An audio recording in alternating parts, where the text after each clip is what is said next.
Hello, everybody, and whoop, not that size. There we go. Welcome to another edition of JavaScript Marathon in the Angular track.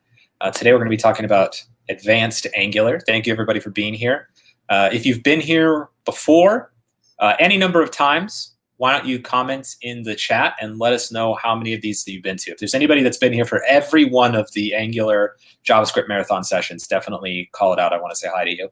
I want to see some of the regulars saying hi in a little bit, but let's get going.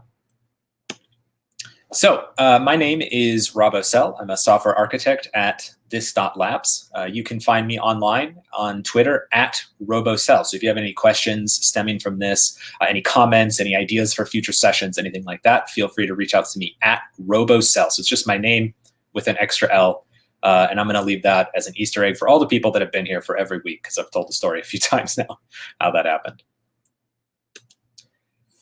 Of course, we can't do these sessions without our sponsors. So our first sponsor today is this.labs, your partners in modern digital transformation. We specialize in mentorship, consulting, training, and staff augmentation for enterprise organizations. Find out more at this.labs.com or send us an email at hi@this.co. Do you find keeping up with the constantly evolving technologies a struggle? Do you want to bring your team up to speed on one of the latest technologies? This.labs offers personalized training programs to suit your organizational needs, ensuring you and your company stay on the leading edge. If you're interested at all by that, contact us today at hi@this.co to set up your complimentary needs assessment. Of course, we also have a lot of upcoming events that we want to make you all aware of. So the first Thursday of every month, we do our Angular online meetups. So the next one is actually coming up this Thursday, so it's actually tomorrow. We're going to be actually having a really special event this month because we're having the State of NGRX. We're partnering with the Narwhal team to present State of NGRX. We're going to have a lot of the NGRX core team members like Brandon Roberts, Wes Grimes, Mike Ryan, and Alex Akrishko speaking and just giving various updates about what's going on with that project and where they're going. And based on some of the RFCs and things that I've seen coming out of them recently, that meeting is going to be amazing. They are going to blow some minds. So if you're interested in attending that and finding out more tomorrow, make sure to sign up at angularmeetup.com. If you're also interested in React, you can join us next Thursday or the second Thursday of every month for our global React meetup. If you're interested in that, similar to the Angular one, you can sign up online at reactjsmeetup.com. I believe the one this month is going to be State of React with Brian Vaughn, I think is the name, but that's going to also be a really good one. Our Vue meetup we just had a couple weeks ago where they did the State of Vue.js 3, but the third Thursday of every month we have our global Vue meetup. So if you're interested in that, just like the React and Angular, sign up at vuemeetup.com. And finally, our last sponsor today is Infragistics. Learn how to build better, faster Angular apps with Ignite UI. There are hundreds of ready-to-use templates, Angular native components, and charts and controls to make your development experience positive. Ignite UI is the developer's choice for Angular. Check out our sample apps and try Ignite UI for Angular for free at bit.ly/Ignite UI free trial. And we're really honored again this week to be able to do a giveaway. So if you are interested in winning a 1-year license to Ignite UI for Angular, all you have to do is tweet at this.media and at Infragistics with the hashtag JavaScript Marathon. And all you have to say is anything that you enjoyed about this session. And if you can't think of anything, just make something up. And we'll pick one of the people that tweets to win a free 1-year license. So that's really exciting. So make sure you do that. All right, let's get started. Leaf, good to see you. Yeah, I've noticed you. And Lars, well, welcome as well, man. I'm glad that you're joining us live this time, and hope that you enjoy. All right, so we're talking about advanced Angular patterns, and it's kind of interesting, advanced Angular patterns, because there's a lot to Angular. Angular is so deep, and in 1 hour we can't hope to cover anything that is so advanced. But one of the things that I've been able to notice is that when we teach Angular to people, or when we work with people that are working on Angular projects, is that you can build really interesting, powerful, successful applications that scale to many thousands or even millions of users using only components and services that are using either built-in or third-party tools and libraries, right? So people are just using what the Angular platform gives them, and this is already incredibly powerful. And then there's this ecosystem of awesome companies and awesome individuals doing open source or selling libraries that give people the power they need to build really cool things, right? Everything from Angular Material to NGRX to AG Grid and to Ignite UI and to all the things that we're talking about. People build amazing things every day just using what they can get their hands on either in Angular itself or by open source or third-party libraries. So today, we're going to be talking about what happens when you want to branch out and kind of start to extend the Angular platform on your own.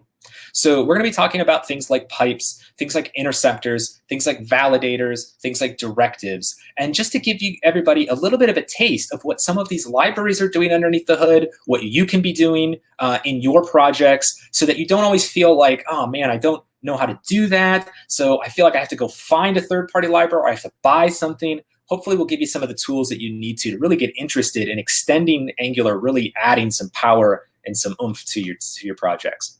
Now, a couple things that we're not really going to cover in depth today. First, we're not really going to cover advanced RxJS. Okay, so there's going to be some RxJS because RxJS and reactive programming is really key in Angular, but we're not going to go deep into the advanced RxJS things. And the reason why is because elsewhere in this JavaScript marathon, we have a separate RxJS track, which is being run and staffed by Ben Lesh, the primary maintainer, one of the primary maintainers of RxJS. So I certainly can't teach it any better than he can. So if you are interested in learning more advanced RxJS patterns, either watch the VODs of the other RxJS sessions or keep your eyes open for other JavaScript marathon sessions regarding that.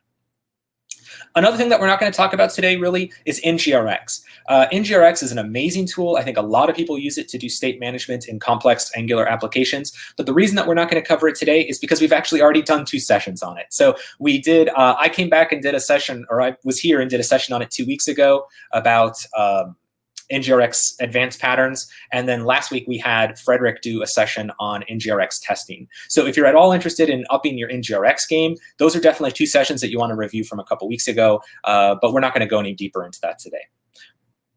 All right, let's get started. All right, so give me a moment while I switch my screen over.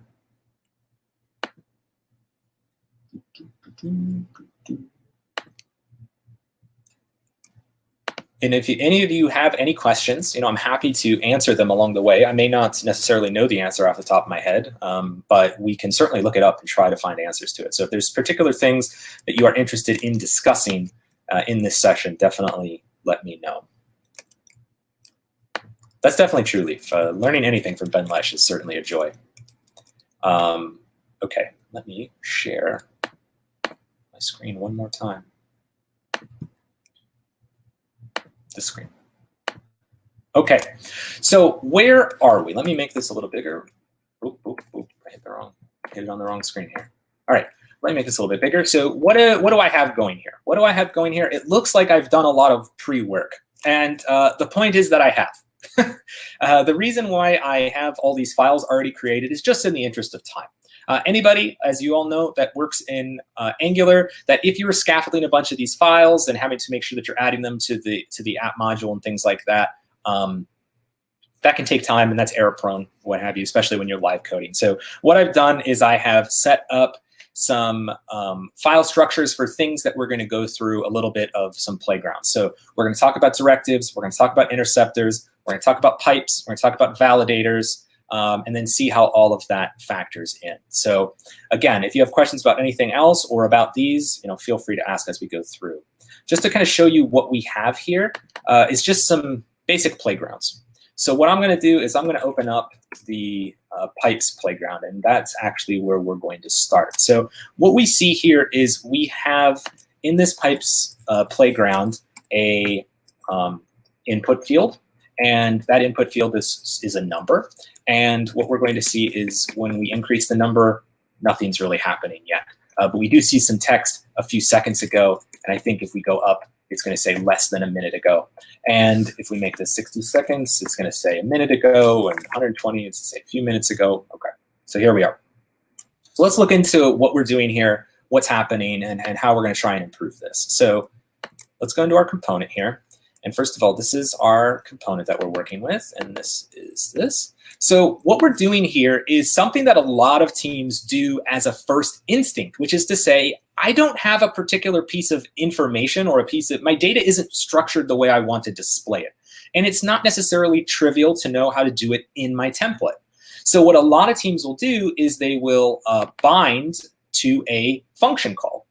And well, this isn't necessarily always an anti-pattern. There might be circumstances where it's very difficult to get around this or very cumbersome to get around this. What you have to realize when you do this is that you are creating a situation where Angular can't help you out performance-wise by doing a lot of really cool caching or a lot of other cool optimizations that minimizes the amount of times that you have to call this method. So if we look at what this convert time method is doing, it's taking a number of seconds and it's trying to do something that if you've ever used like a moment library or something like that, it's trying to convert some number of seconds into some sort of time string, right? So it's doing some comparisons and saying if it's less than this, if it's less than this or whatever, change the value to whatever.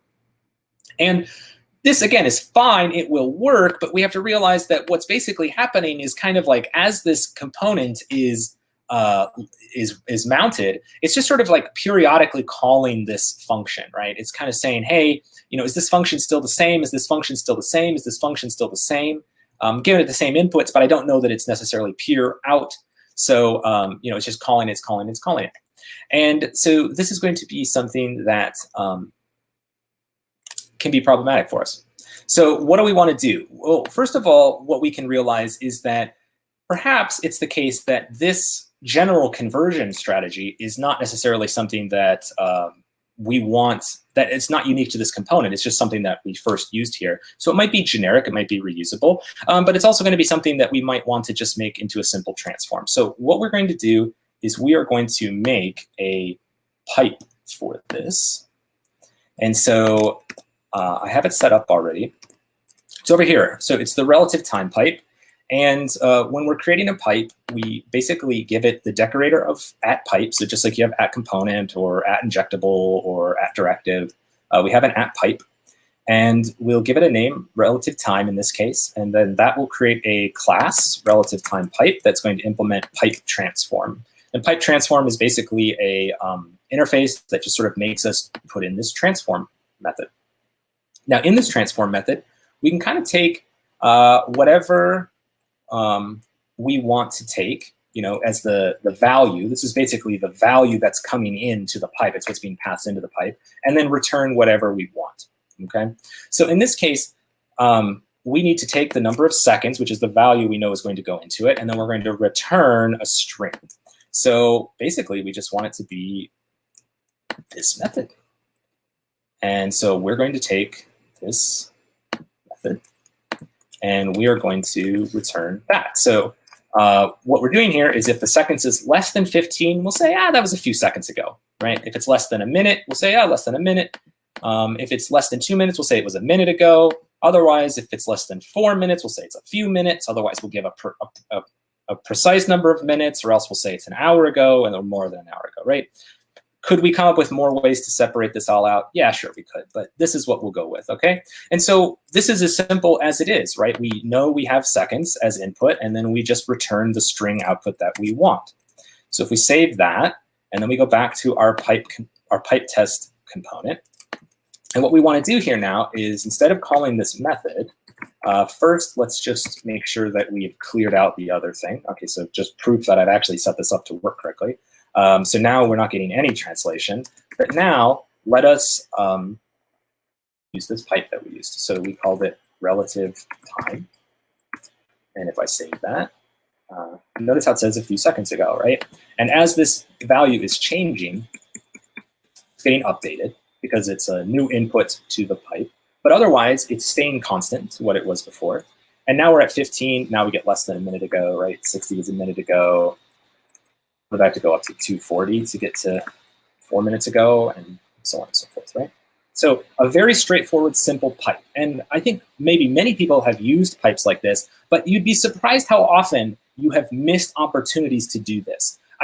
This happens with address concatenation, with name concatenation, right? You can make a name pipe that takes some JSON object that you have representing a name, combines the first name, last name, the honorifics, whatever else have you that you have. I think I see a lot of people do that formatting either in additional RxJS operators that they put on their data, like extra mapping operators, or they do it in functions and things like that. And sometimes those places are called for, but if you're going to reuse a transform over and over again, rather than copy and paste that code into multiple RxJS operators or even make a custom operator for that, much better to use a pipe for circumstances like this. Now, the other thing that I'll call to, because I had done this leading up to it, is that if you are going to use these pipes, you are going to want to make sure that you are including them in the module. And they go into your list of declarations. And that's going to be able to give you access to those pipes, because otherwise your components aren't going to know that they exist. So you can't just it won't just look anywhere for it. You have to declare it in a module that your component has access to in whatever way that is. And then you're able to access these in your template. Okay, so that's it for a pretty straightforward pipe. But there are other things that we can do than just a simple input and a simple output, right? You can have these parameterized pipes. You've seen these elsewhere. There are built-in pipes that are parameterized for things like pattern matching, for things like conversions, format conversions, and things like that. And so we will show how to do that. So what we had here, we were converting this into a string. But one of the things which is really funny, there are a lot of libraries out there that do plurals for people. This is not going to be the optimal way to do plurals, okay? But I just wanted to show an example of being able to pass in multiple parameters to something. So what if we wanted to say, based on this number of seconds, or this number of anything for that matter, what is it? Let's give it a label, and let's be mindful of those plurals. Now, you can do the ng plural. You can do different libraries that do this again, but we'll just show how to do it with a pipe, parameterized pipe. Okay, so what do we want to do here? Let's open up our pluralized pipe. So already, well, not already, but you can see that this is a little bit different of an interface, right? So it's still a pluralized, so it's still a pipe. And we're calling this class pluralized pipe. We still at pipe. We still have a name. So this is the name that will actually go after the bar, after the pipe in the actual template. And it still implements pipe transform. Here we still have the value. Now, again, we can name this whatever we want. Here we're naming it value. Because it's still reading from that value of seconds elsewhere. If you don't know what it's going to be, it can be any, it can be string, right? I mean, it's just TypeScript, so do what you're going to do. But then we're going to take 2 arguments to this. So you can have your pipes take as many arguments as you want to. And the way that manifests is you'll have some binding, which is something like value, and in this case, there we go, pluralized pipe. And then you'll do the quotes, or excuse me, the colon to separate out the arguments. So this would be like arg1, arg2, arg3, etc. So that's what we're going to set up. And right now it's returning nothing. So what do we want to do here? Well, what we want to do is basically just know that we want to have some sort of value, and then we want to give it a label, right? And we know that that label is if the value equals 1, then we're going to use the singular label. Otherwise, we're going to use the plural label. Plural label. Come on, computer, you can do it. And that's it. Now, these arguments don't have to be this way. Again, we can do whatever we want. The sky is really the limit here, with the proviso that it needs to be synchronous. But now when we come back, we see 0 seconds, 1 second, 2 seconds, right? And did I actually have that already working? I didn't delete that. Oh, yeah, so here we go. So here it is, pluralize, and we pass in the first argument, which is second. That is going to be the singular label, and the plural second label is seconds. So you can do this to pluralize things. You can do this to convert numbers to strings or strings to numbers. You can do this to do JSON transforms. We'll see later other pipes, if you haven't used them, like the JSON pipe. We're going to talk about the async pipe in a little bit. Pipes are magical and often underused. because the built-in ones are pretty good, most people just only use those. They just don't realize how simple they are to create. They're really one method. And you'd be amazed at how much performance optimizations you can get, especially on a really large page. I mean, if you're doing these method bindings in your code and you have a lot of ng4s, a lot of repeated data on your page, a big table, you're really going to suffer performance-wise there. Okay. So that is our pipe test. So we started off a little slow, a little intermediate level, and we're going to get a little crazier now. But any questions about pipes? Okay. You guys will be hearing me in the future, so if you have questions, we'll circle back around. But next, what we want to talk about is validators, because again, validators are something that people use a lot of built-in wise, but don't necessarily realize that they can do validators themselves. So what do we have already going? Let's look at validators. So what we have here is a pretty straightforward form, right? We have this password field, and we have a confirmed password field. So what we have here is basically, oh yeah, so taking a break, Watchley asks, how many args can you pass to the pipe? So my default answer would be what Daniel says, is that you can pass as many as you want. You may or may not have to be careful with TypeScript. So there are some things that will accept arbitrarily many arguments, but you may lose TypeScript support after a while. But because you control the types on these pipes, I believe the answer is correct, that you can do as many as you want. So we're basically doing like a sign-up form here. We have a password field, we have another confirmed password field, and we have a bunch of errors, right? So this is stuff that maybe a lot of you have done with forms, but one of the things that some people don't necessarily know, of course, is how to hook some of this up, how to do some really interesting validators that may or may not be built in by default. So looking at what we have a bunch of syntax here. We're not bound to anything yet. We're going to talk about that in a second. And we have the only thing that I think I'm coming here with is I have a validation service. This is so that we can do async validations. And it's just mimicking a backend here. And after 5 seconds, it's going to do a check. So it's going to mimic like a delayed asynchronous validation. And we'll go into a little bit about what that is. So let's start building this out in our components. So let's open up our component in our TS file. So first of all, what we need to do is we need to create the form that we're going to actually be working with. And so let's do that now. Okay, so the first thing that we want to do is we want to bring in the form builder. We're going to be using the form builder here rather than any other method of managing forms, just because I just like this way of building forms, the reactive forms. I really think that this is probably the most sturdiest way to be operating with forms. It's certainly got one of the best interfaces that I've used with working with forms, so I would definitely recommend it. So we're going to be setting that up now. And so what we want to do now is in our init function, we're going to actually build out that form, right? So we're going to say, oh, here we want to put in our form. So we're going to have a login form or a sign-up form. I'm just going to do login form. That's what I had in my notes. Is a form group.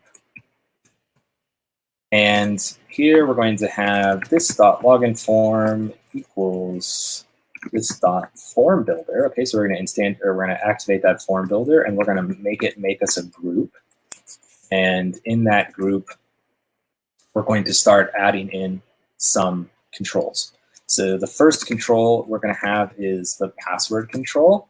And it's just going to have the only one validator that we're going to have is that it's going to be required, right? So this is one of the built-in validators. We haven't done anything custom. But we're going to say that this is a required field. And we're going to say that we have a confirm password field. And this is also going to be required. And that's where we're going to stop there for now. Also know that when this actually logs in or submits the form, it's just going to set us submitted to true. We're not actually going to hit a backend for this, just for simplicity's sake. Okay. Now, one other thing that's really good to do with these form builders, which we can do here, is that we can also expose some of the actual controls in a slightly easier way. So of course you can go into your template and you can do login form.get and do that everywhere, or you can expose your individual fields with accessors like this. So you do like get password, and then we can say return this dot form login form dot get password. And then similarly, we can do that for confirm password.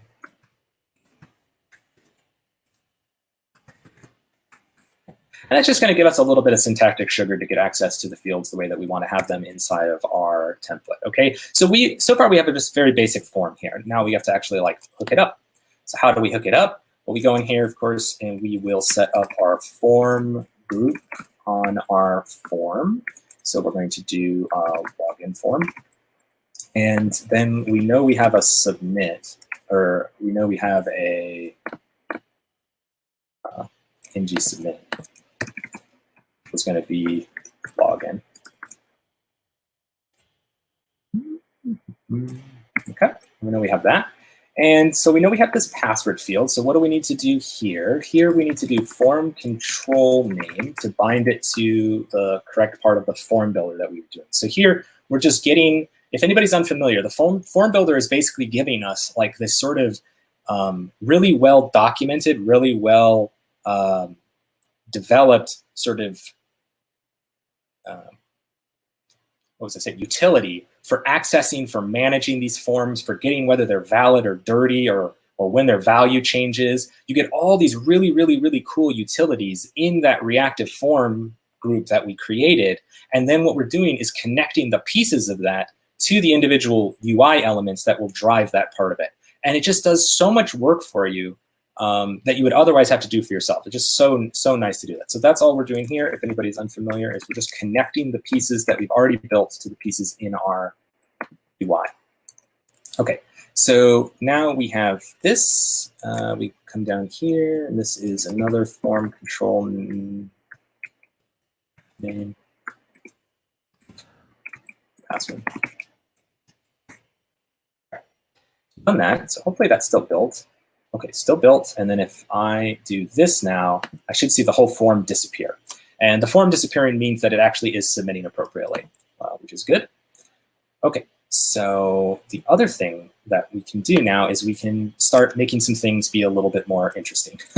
So the first thing that we're going to do is only show the errors when there are actually errors to show. So let's do that now. So we want to kind of hide this in a certain scenario, and let's think about when that might be. So what we want to do here is we don't want like errors to show up the second that somebody starts editing things. So we might want them to, or the second that somebody opens up the page, right? We don't want the page to open with errors. So we might say that we want to wait until people have actually maybe interacted with the form. So we could do something like password.dirty, so checking to see whether the field has actually been edited since it was last validated or since it was last submitted.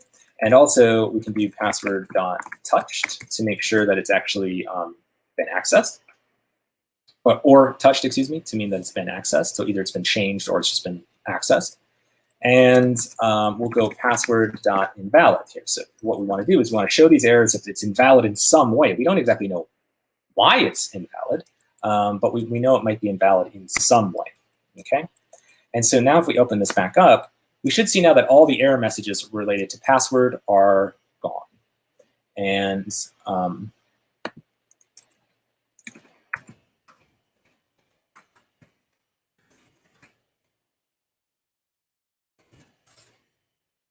let's just do style display none. Get rid of that guy for a second, just so he's out of the way. Okay, so we're back to this. So now if I come in here, and remember it's required, so if I leave,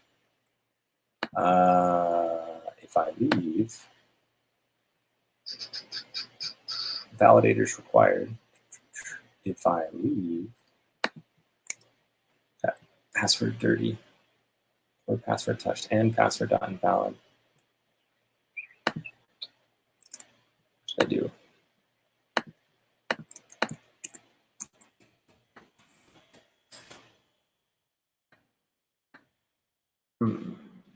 password.invalid. What did I mess up? I know this works. Did I get ahead of myself? Control name. Login form. If anybody sees it, let me know, but I'm just going to keep going then. Hopefully these will start appearing here soon. So what we have is we know some of these errors when they might appear. So what we want to do is we want to say that this is ng if in particular, so we know that this whole div will show if there's errors, but we want this individual error to show when particular errors appear. So when particular errors appear, we can get to them via the errors object, which doesn't always exist, but it can exist. And the errors get special labels. Is it from the get password? Yeah, it should be getting it from password, which should be getting it from login form password, should be getting it from here. Unless I'm missing a typo here.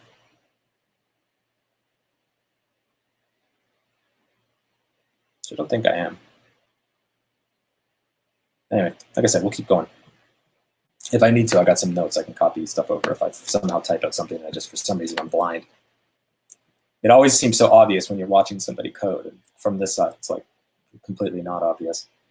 Okay, so we know that we want this errors property, and it doesn't always exist. So here we'll have required. So that's going to be the name of this error. And generally speaking, the validator's name is also the name of the error that shows up. So here we have required. Now we know we have these other errors, 3 of everything, or actually 2 of everything.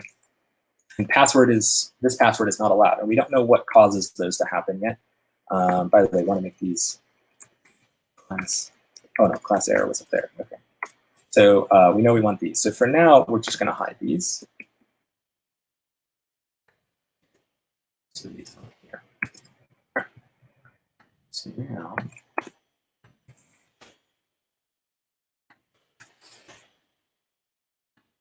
let's do password valid.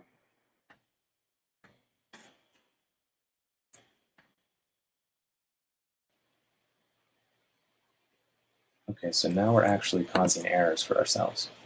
What have I done? Login form. This is all correct. Not submitted, correct. Label, correct. All of these correct. Let's see. Oh, when in doubt, always open up your console. What's it complaining about? No value accessor for form name, form control with name, password. No value accessor or value accessor. What am I trying to do here? Set up form, add control, ng changes. Yeah. What did I name this thing wrong about?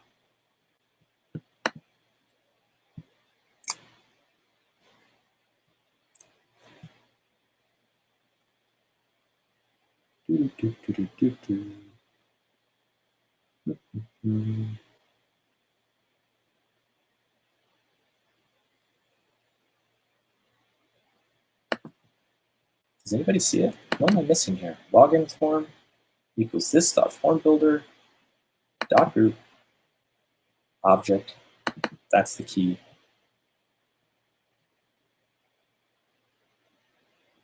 Oh, did I put it on the label instead? Oh, thank you so much. Oh my goodness. Look at that. Thank you. I did it right below and I did it wrong here. Thank you, Vladimir, for saving the stream. You are a hero of the stream. Okay. Let us put this back. Okay. Like I said, it's so obvious for you all. But on this side, it's less obvious than you would think. Okay. Password dot dirty or password dot touched and password dot invalid. And now we go back in here, and now we actually have to go into the password, and once we leave it or change it, now we see the password is required. Okay, that was just meant to be the easy part. Okay, so now we get to the more interesting stuff. Same thing down here. It has the same issues, so we are going to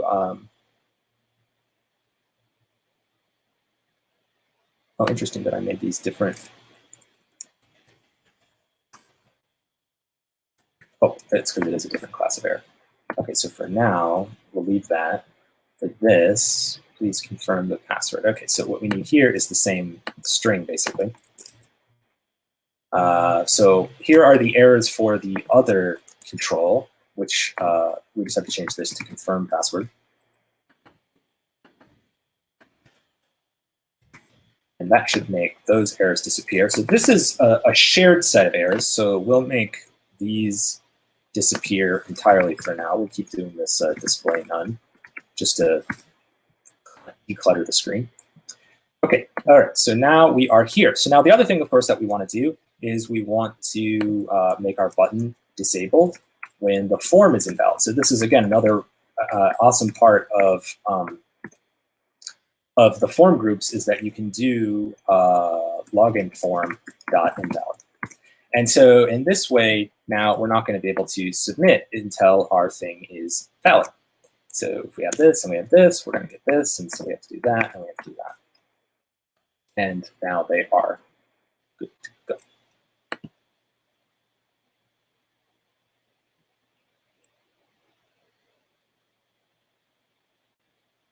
Okay.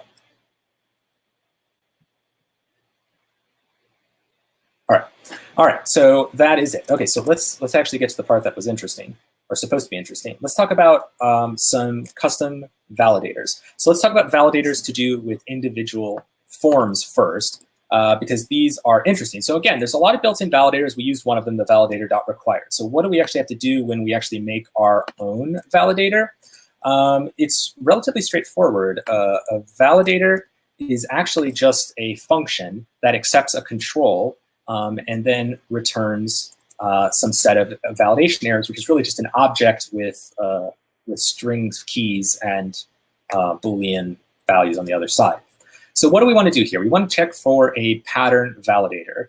And so what I'm going to do is I'm going to put a little bit of code. So what we want to say here is that people have to put in, we're going to put some requirements on the strength of our passwords. So we're going to say in order for a password to be valid, it has to have 2 capital letters, 2 lowercase letters, 2 of these arbitrary symbols, and 2 numbers 0 to 9, right? So this is terrible, and all websites that do this end up being terrible. But we're going to show this as an example of how we can do validation. So what we're saying is that in order to be valid, the control.value, which is the control which is passed in, so the control to which we put this validator, its value needs to have 2 capital, 2 lowercase, 2 symbols, 2 numbers. And if it's not true for any of those, valid is going to be false. So what we want to do here then is say if valid, then we want to return null. So when something is valid, you want to return nothing. That's the indication that there's no errors. But if it is invalid, in the invalid case, we want to display an error. And to do that, we need to give it a name. So again, usually the validators are named, the validator error string is usually named the same thing as the validator. It doesn't have to be though, but usually is, just for simplicity and clarity's sake. So the password pattern validator will have a password pattern error, and that will set it to true. Okay, so validators are actually really straightforward to make. You can make them inline in your methods. You can put them in utility files. You can stack them on top of each other. You can do whatever you want. They're not actually classes. They don't need decorators. They're just functions. You can actually do them as arrow functions as well and define them actually in the form group builder, which is interesting. I don't ever see anybody do that, but just to let you know, you could. All right, so now to do this, we need to add this validator to our passwords object. And so we have the validator required, and then what we want to do is add in our password pattern validator. That's all we have to do. So this password pattern validator is included up here. I actually now forget off the top of my head. I always forget what things need to be included in here. It doesn't actually have to be included. Yeah, that's right. It doesn't have to be included in here because it's not being injected. So we don't have to worry about it in the app module or getting it injected, anything like that. We can just go directly into our component. And now we have this second error that we must have 2 of everything. And we can actually change this now to be ngIf password.errors forgot. Password pattern. So now if we go in here, if we come in here, we should see password is required. Oh, password pattern didn't work. Let me check. It wasn't called password pattern, was it? It's called. Oh, did I just not save this? No, not saved it. Password pattern validator. Okay. Now I should see both errors. Okay, 2 of everything. All right, so if I type, I can get rid of the required one, but I actually need to follow the rules. So I can do like AA, SS. Oop, I gotta be careful here. DD. I need numbers. 1, 2, and I need some symbols. There. Okay, and so now I am meeting this arbitrary password validation, right? So you don't have to rely on the server necessarily to do it. You don't have to do it at the point of submit. You can just build it as this custom validator. Super straightforward. Okay. Now the next thing that we want to do is we want to make sure that the 2 passwords match. Now, how can you do this? One of the ways that you can do this, of course, again, is to hook into submit or to do some weird things like that. But one of the ways that you can do it is actually to create a validator that works on a form group and not just on a form control. So that's going to be the next piece that we want to do. So what if we want to do a matching validator that is actually something which is going to return a form, take a form group and return validation errors instead. So again, this is just a function, so it's very much like the control validator, except for now you have a form group instead of a form control, and so you just have to be a little bit mindful of that. So in this case, what we're going to do to make this work is the first thing that we have to do is get the actual controls that we are trying to match. So let's get the password field, and we want to do group because that's our form group, and we can get password. Now, you can be defensive and make sure that that thing actually exists. If you're gonna harden this for production, you might want to be careful. But I'm just gonna move forward blindly and hope that I get it right because that's worked so well today. And we're gonna confirm password and we're gonna do value here. So now we have the password value and the confirmation value, and what we're going to return is either there's no password. If there's no password or no confirmation, we're just going to say that we're good there because we know that those fields are required. So if they haven't entered them yet, it's going to be invalid in another way. So let's not double mark things as invalid. So let's say that if both of those fields don't exist, or the password matches the confirmation. So these are all valid scenarios. If you haven't filled out one of the fields, or if the 2 fields match, that's going to be valid. Otherwise, we're going to show matching passwords true, indicating that there is a matching passwords error, right? So again, it's valid if not either of them don't exist. It's only valid because we have a required validator already on them. But if the passwords match, if any of those things is true, we're going to have no error. Otherwise, we're going to show a matching passwords error. So how does that work out? Let's go add that in. So to do that now, we can't put it on any one of these controls. We actually have a second argument now here for the form group itself, where we can pass in validators. And in that validators, we can do the password matching password validator. That gets included in the file at the top or whatever, and now that moves in. So that will control validity now, but it's not going to show any errors. So let's do that. So let's come in here. That's what this down here, the passwords need to match. So we can get rid of this display none now and switch that with an ngIf login form errors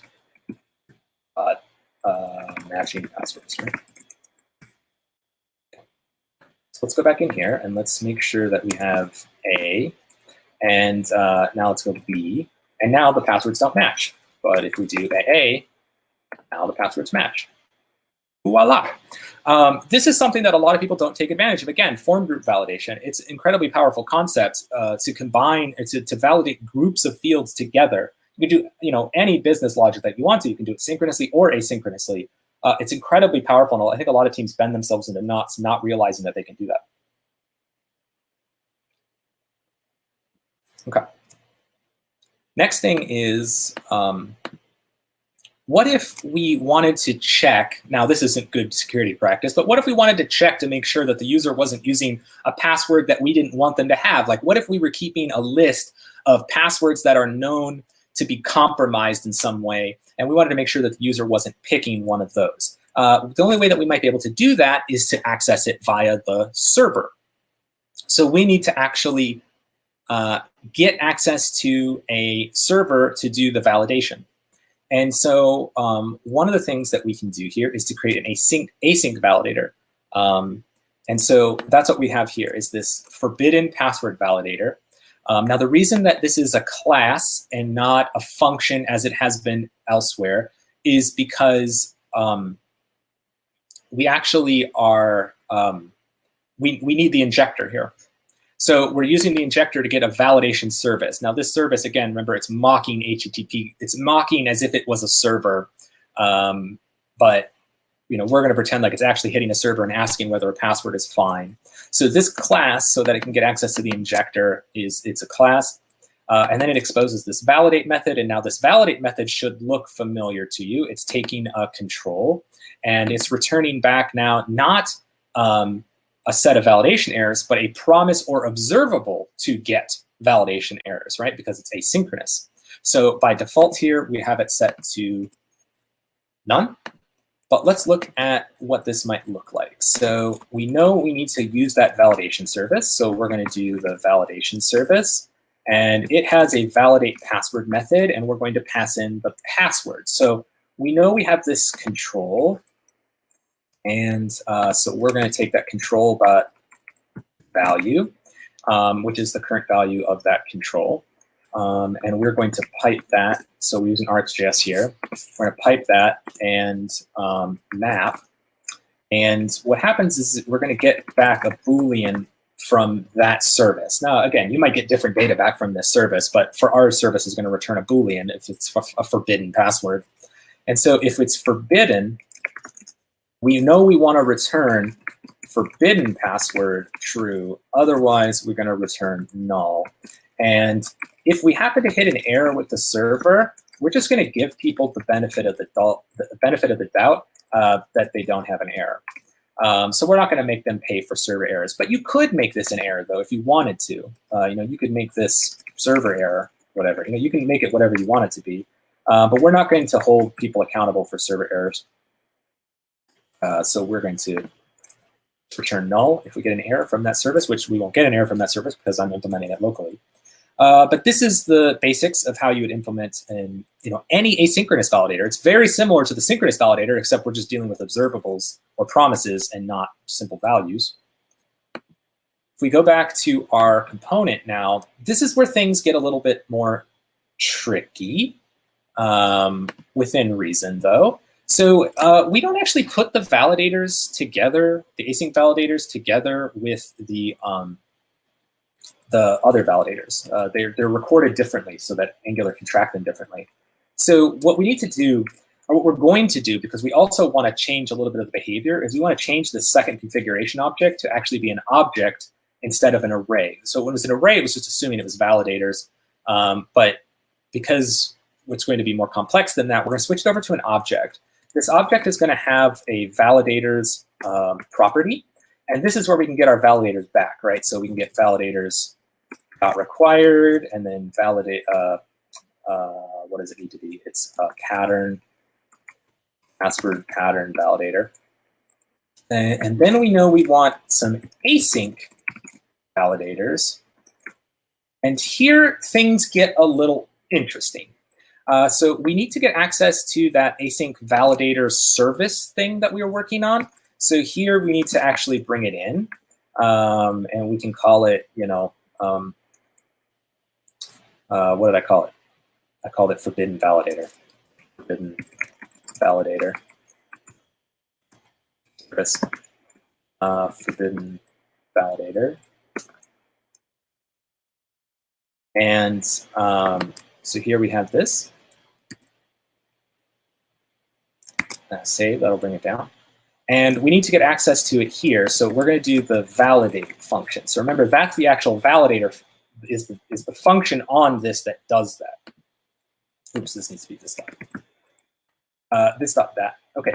And this is great, but we need to actually do one other thing, which is really tricky to people to understand, is that because I needed to use the injector, I needed to make a class. Because I needed to make a class, but I only want the validator to be the function, I've actually lost the reference to this inside of validate. So you have to accomplish this in one of two ways. So one way you can do this is by creating an arrow function out of this. You can do that, or you can do bind this dot forbidden validator service. So you basically take that method and you bind its value of this to the actual service again.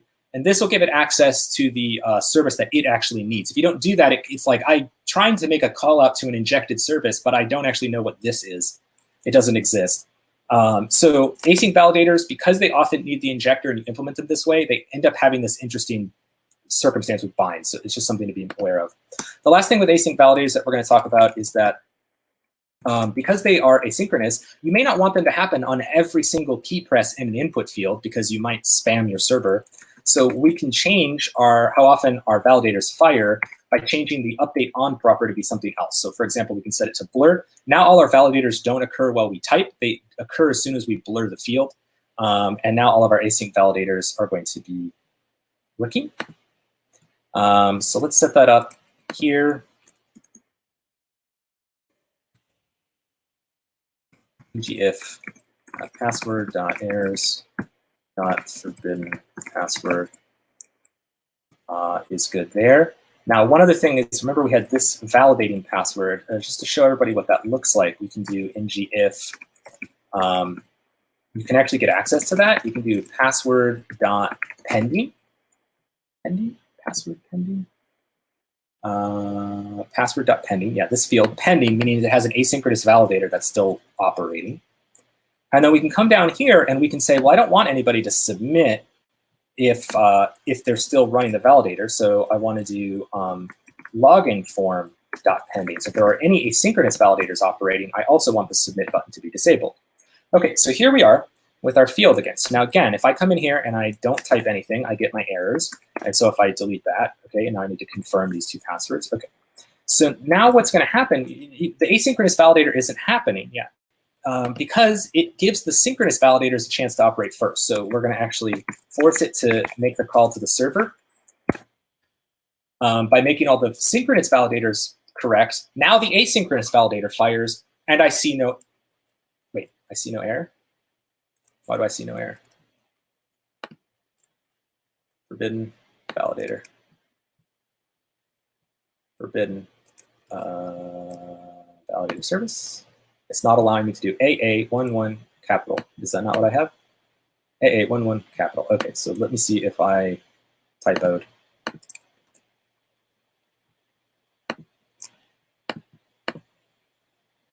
Forbidden password. If it's forbidden password, yeah. Let's jump to here. Forbidden password. It affects both. So Wajdi, it actually affects both sets of validators. If it has a forbidden password, password is not allowed. This password should not have been allowed.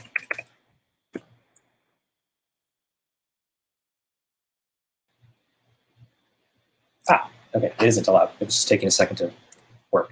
Okay, so that password is not allowed, but if I change this to something else, then it will work. But notice I can't submit now until that completes. So if I were to make these things match, once it comes back from this asynchronous validation, here it's doing that. Now if I switch it back to this, that cleared this one because the passwords match. Now it's doing the validation. As soon as the validation comes back, I can submit and we can move on. Okay, so that's validators. Again, asynchronous validators, they can be tricky to use and use them sparingly because they can slow down your users quite substantially. But please use synchronous validators, and especially form group synchronous validators. There is one other thing I just really quickly want to show you, which is that you can parameterize your validators as well. So over here in our pattern matching service, remember we looked for 2 patterns. You can actually do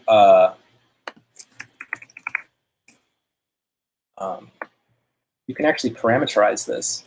And down here, you can actually have validators, synchronous or asynchronous, that return a validator function. So this becomes a constructor function, which returns a validator. And in this case, what we did is we allowed it to say, well, maybe we want a validator that doesn't just enforce 2 of everything, but rather any number of things, but that it's up to the discretion of the writer of the component. And you can have that here, where you can now switch the validator that we built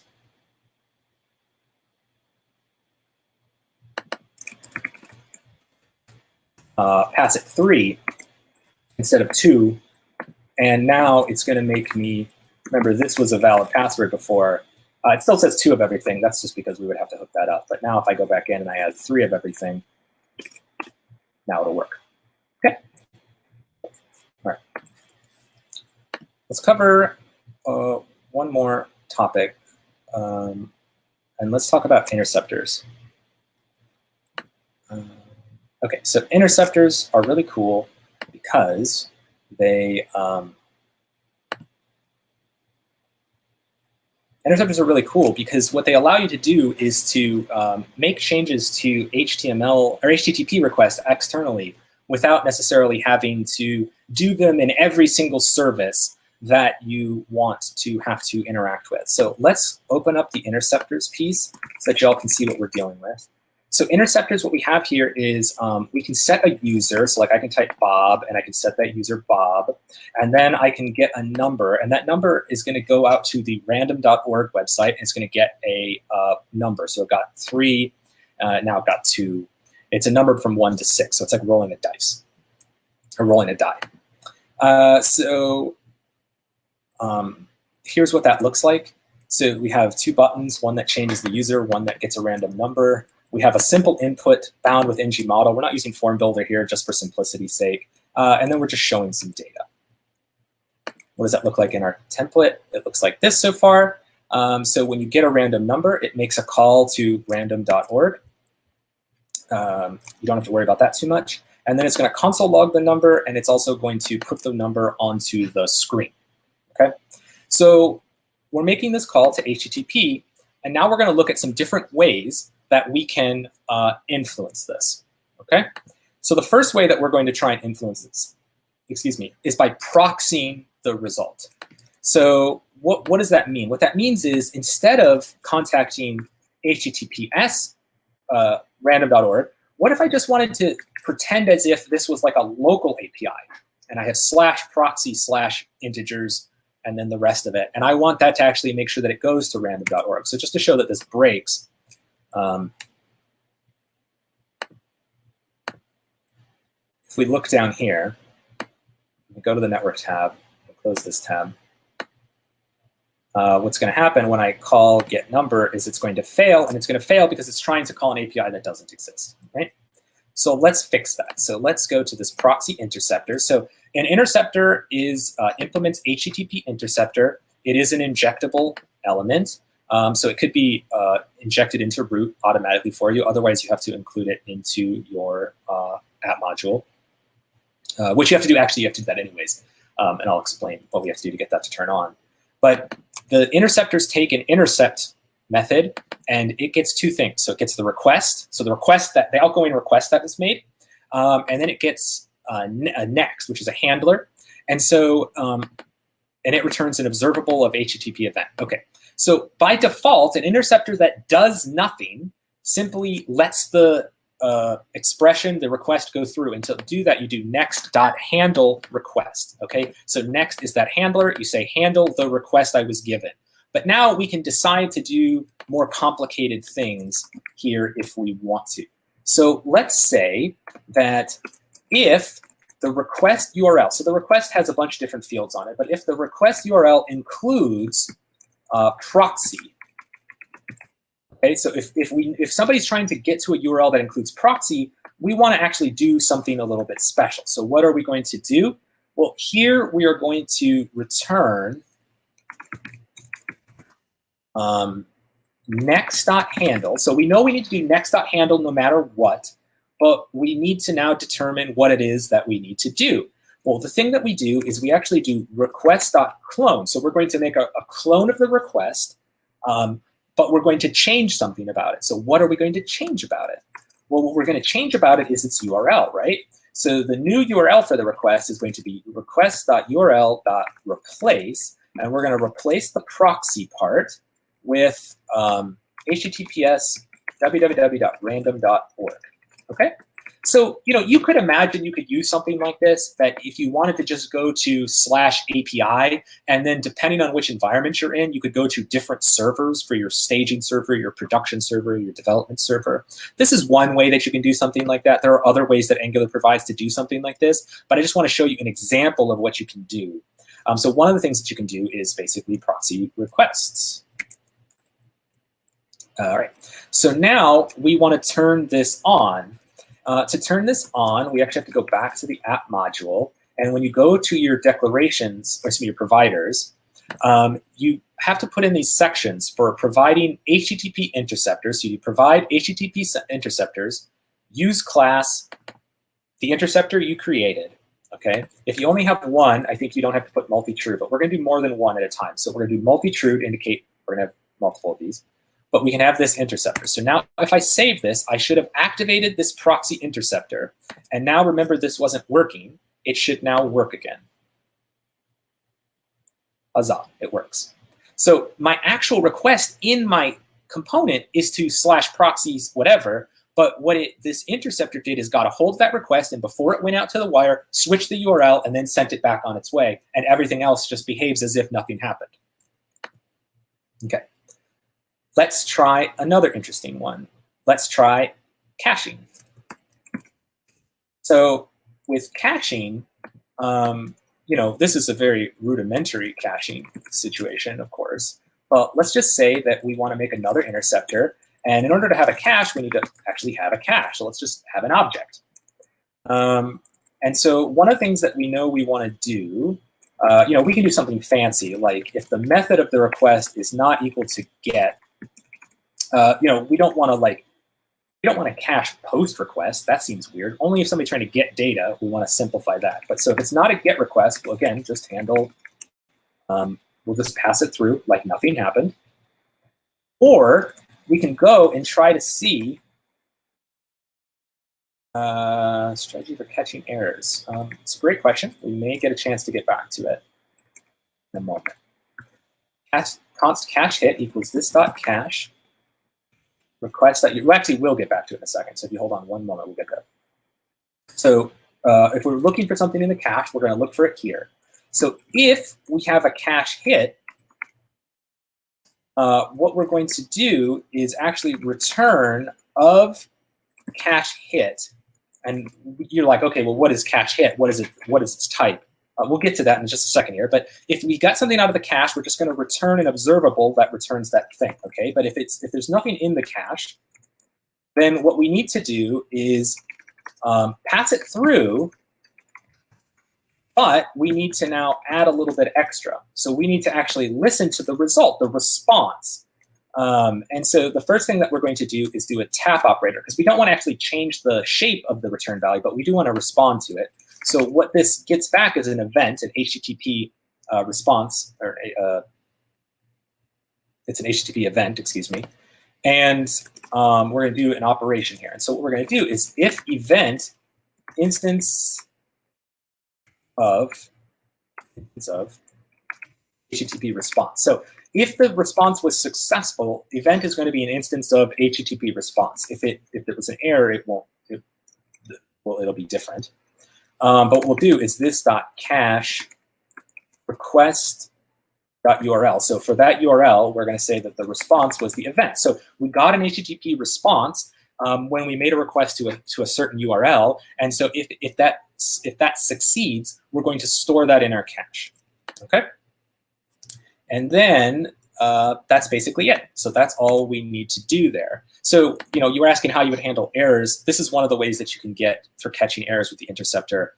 is that after you've sent out the request, if you get back something from the request and it's not the correct response, you know that it has an error message. And you can get into this and start looking at status codes, and you can actually do interceptors specifically that are geared more towards responses than towards requests. And you can do things like show modals or toasts or log errors or whatever you want to do.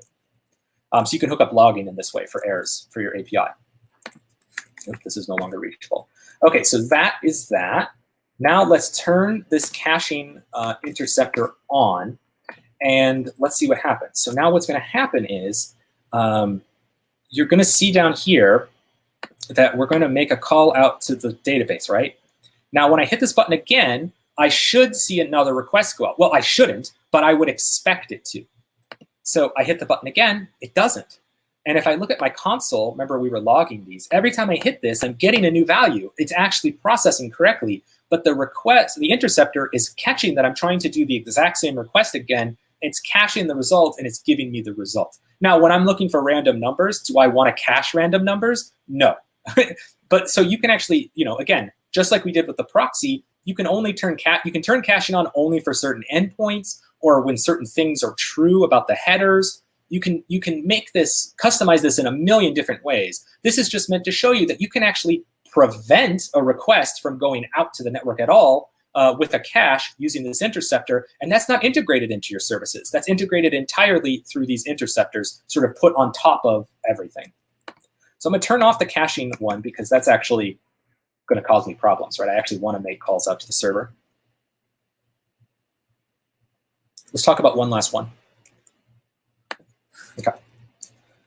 So this one is, well, let's not turn it on quite yet. The headers interceptor is one that's the most common.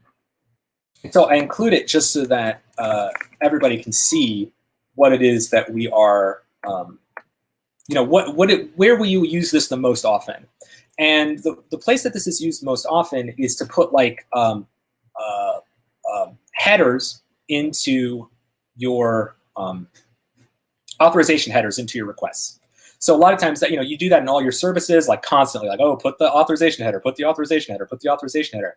Here you can actually do one interceptor, and you can grab the user's like token or whatever it is that you're using for authentication, and append that to all of the requests that you need to through an interceptor rather than copying that to all of your services. So the way that we're going to show how this can be done or is often done is we have a user service, okay? And this user service just returns back the logged in user. So remember on the UI, we gave people a way. So in this UI, we gave people a way to set the user.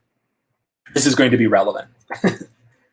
And so what we want to do is we now want to use that user. So what's interesting here is we're not going to start with next because we actually need to get the user. So let's get the user first. So let's do user service.userdata.pipe. And here we're going to do a switch map, right? So every time when I get the user, which is itself an observable, I want to now convert that. I'm going to use that user to create a different observable that I actually want to return, which is going to be this HTTP request. So I'm going to get the user here in my switch from this thing emitting. And what I'm going to do now is I'm going to do next.handle, right? Again, exactly what we usually do. We're going to do request.clone, right? Because we want to change something about the request. What is it that we want to change? Well, to change, we actually want to set some new headers. What headers do we want to change? Well, this property actually takes an object of the headers we want to set. So here, what we could do is just for the purposes of showing y'all, like that you could put anything in here you want. It's going to fail the request, but I'll show you what it does. Here we can set headers, fake header using users. Okay. So let's go turn that on. So let's turn the heading, not the caching one, the headers one. Okay. And so now let's put Bob in. And we see we have saved user Bob. Now let's get this, let's try to get a number. Now what's going to fail is that Chrome is trying to stop me from using headers to exfiltrate information. So it's doing its job. Ordinarily, you wouldn't do this with non-standard headers, but I just want to show you that it actually put it in there. So you see it's got a fake header of Bob. I can make that a little bit bigger. Apologies if that's not super readable. But you can see it added the fake header of Bob to my actual request. So it actually did work. Now you can do this again, usually with the authorization field is what most people do it with. You can do it with any header you want, as long as the header is valid, or that your server accepts it, and you can do that. So let me give you the one last thing, and this is honestly, the reason why I went to Interceptors is because this one is tricky. Does anybody know what is wrong with this code?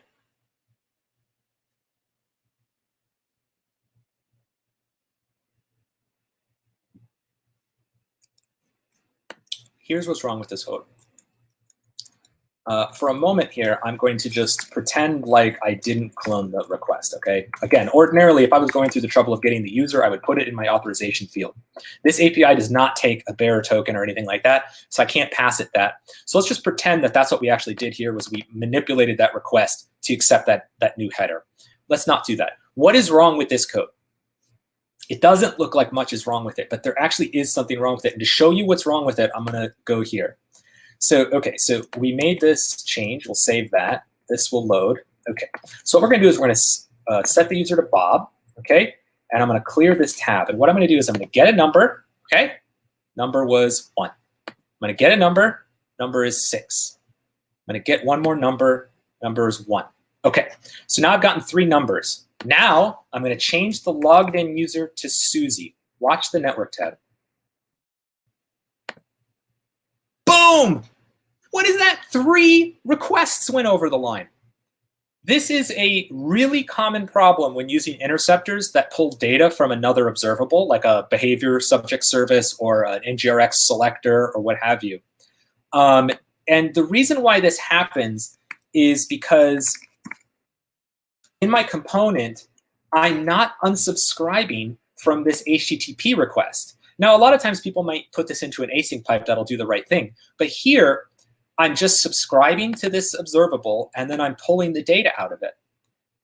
Why is this a problem? It's a problem because usually my HTTP requests end after 1 call, right? They just terminate. The thing closes. But what now has become my new request? It's not the function call to HTTP that I'm used to. It's the return value of the interceptor, it's the return value of the interceptor. What is the return value of the interceptor? It's not the result of this switch map. I mean, that's what comes out at the end, but it's not that. It's piping into this user service. So it's actually this observable, which never dies, that's happening. So if you want to get around this, you can do something like a take 1, or you can cause your components to unsubscribe, but whatever you need to do. But be mindful of that, that the thing that you will actually subscribe to in the end is the return value of this interceptor, not necessarily the original request. So if we do a take 1 here, now when I open this up, and I say, Bob, set new user, and I get a number, and I get a number, and I get a number, and now I switch it to Susie. Okay, so that was the one thing that I wanted to make sure that I got to was the interceptors, because I've actually seen this now on a couple different client projects and in different people's conference talks. It burned us on one project one time. Be very mindful of this. Always be careful with RxJS when your observables get unsubscribed, but particularly with interceptors. Okay, I've taken an extra bit of your time today, everybody. Thank you so much for coming out to this session of JavaScript Marathon. Again, if you've been to the JavaScript Marathon, if you've been to these sessions, we thank you. There are more sessions today. We'll be doing this again in future months too, so we really hope that you come back for these. If you have any other questions, unfortunately I didn't get to all the content today, so if you have any other questions about any other cool things that you've played around with Angular or that you're interested in learning more about, please let us know. And of course, if you like trainings like this or you want to see more trainings like this either at your company or otherwise, feel free to reach out to us at hi@this.co to set up your complimentary needs assessment. So thank you everybody for joining. Hope you enjoyed, and we'll see you next time. Thank you.